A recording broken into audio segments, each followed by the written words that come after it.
7 kids in a small wallet that never seemed quite thick enough. Back to school season rolled around, and Dad would load us up in the brown van. Homemade scrap wood seats, off to Sugarman's up the Einon. 4 brothers side by side, with $6 each and strict instructions. Make it stretch and don't ask why. We knew what that meant, the irregular shirt bin. My brother Andy always had money, nobody knew exactly how. Dad probably had a pretty good guess, but he wasn't saying it out loud. Then halfway down the hard floor aisle, Dad said, "Boy, what's in your hand?"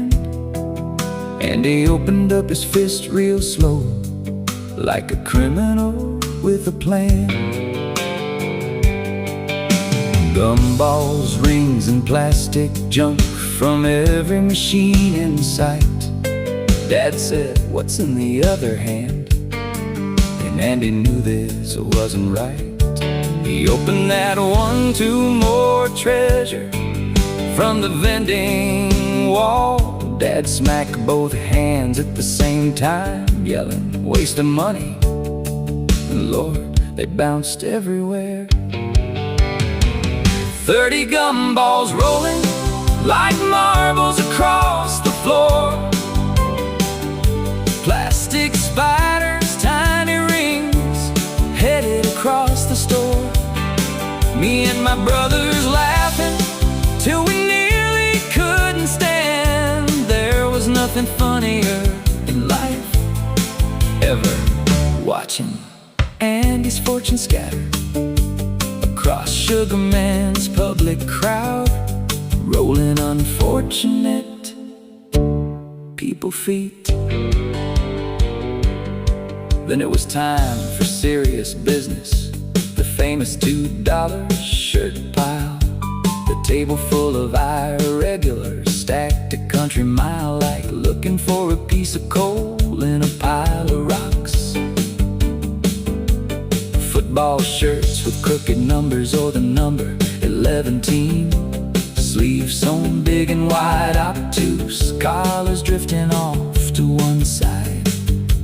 V-necks in the back, 3 sleeves, no neck hole, upside down 7, looking like L, the shape of an L on yours, never mind. Like they were drunk and trying to drive home on a $2 tank of gas. The type of shirt one would wake up next to and slip while it's still sleeping. Me and Matt were the same size, so every shirt became a race. Find the coolest one with the smallest flaw before it disappeared under Matt's arm dips, he would say. Maybe the number leaned a little, maybe the shoulder sat too high, maybe the neck hole pointed west, but from a distance it maybe looked alright. Sleeve stitched to the side, colors bleeding like if a googly eye were a shirt. It was like going to school every day with toilet paper stuck to your feet. A billboard for misfits, blending the crowd like Sasquatch. We were the irregulars, standing timid at the bus stop line, with one sleeve longer than the other. If I stood a little crooked, maybe it'd even out. We were sheepishly hesitant, but we thought we looked almost fine. Possibly, if you squint. Trying hard to fit in with $6 dreams and pride, looking like a Picasso painting of kids at a bus stop. We almost looked right, but something wasn't right, 'cause, well, never mind. You know why?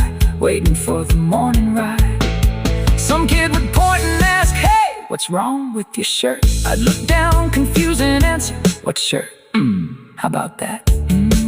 Pretending playing the game like I bought it from some fancy racket boss scarves with the rich kids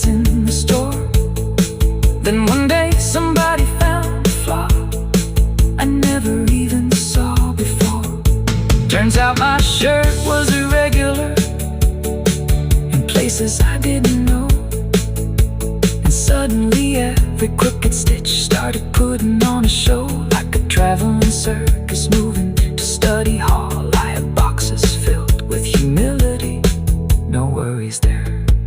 Now if I see a refrigerator with a scratch and half the price, unloading that thing in the truck made complete sense, and calling it a steal, not sacrifice. Because we were raised by irregulars, like cowboys on the 80s movie guns, with the young, a budget ride. Irregulars arrived, 11 kids and one good father, doing the best he could provide. And looking back from where I stand, maybe those crooked shirts all seem just right. Because love is regular, even when the clothes weren't.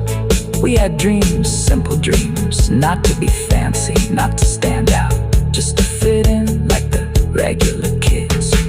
You know, just regular. Yelling from distance, hey buddy, why you number backwards? Say to myself, keep walking, maybe he's talking to someone else. We all knew he wasn't. Someday, just someday, I'll have straight stitching and real numbers. Someday maybe the Picasso bus stop can lead to a Rembrandt life.